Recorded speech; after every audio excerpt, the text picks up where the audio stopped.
Coba bayangin kalau kita masih hidup tanpa listrik dan internet. Susah banget ya. Nah, dari sinilah awal perubahan besar yang disebut revolusi industri.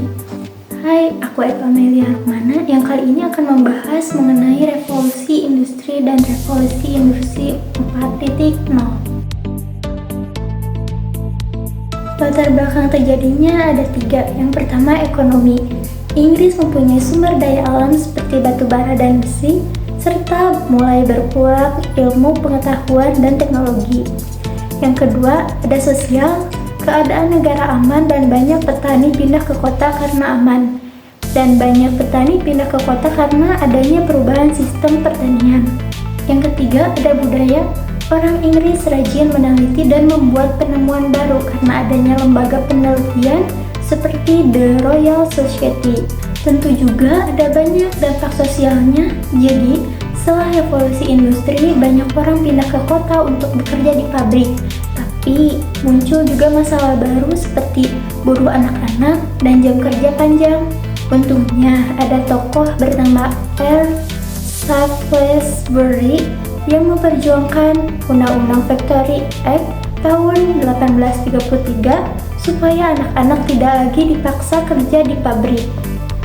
Perkembangan revolusi industri mulai dari industri 1.0 yaitu munculnya mesin uap, industri 2.0 yaitu produksi massal dan tenaga listrik, industri 3.0 otomatisasi memakai komputer dan teknologi informasi, dan yang sekarang adalah industri 4.0 segala hal yang terhubung lewat internet, AI, big data, dan cloud dikenal sebagai era digital. Adapun dampak revolusi industri 4.0 yaitu dampak positif.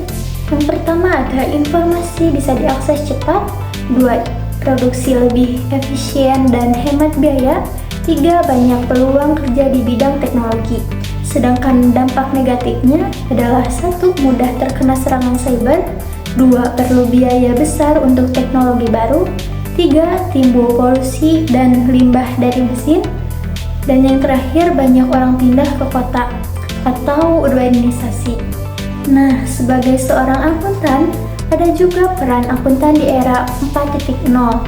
Akuntan zaman sekarang tidak hanya menghitung uang, tapi juga harus bisa menggunakan teknologi dan sistem digital, paham data, keuangan, dan komputer, menjaga etika dan profesionalitas sesuai standar internasional seperti IFRS. Sebagai mahasiswa, kita harus siap menghadapi era industri 4.0. Belajar tidak cukup teori, tapi juga perlu kreatif, bisa berpikir global, dan memanfaatkan teknologi. Kalau kita bisa menyesuaikan diri di era digital, justru bisa jadi peluang belajar untuk sukses di masa depan. Sekian, terima kasih teman-teman sudah mendengarkan pemaparan materi dari saya. Terima kasih. Wassalamualaikum warahmatullahi wabarakatuh.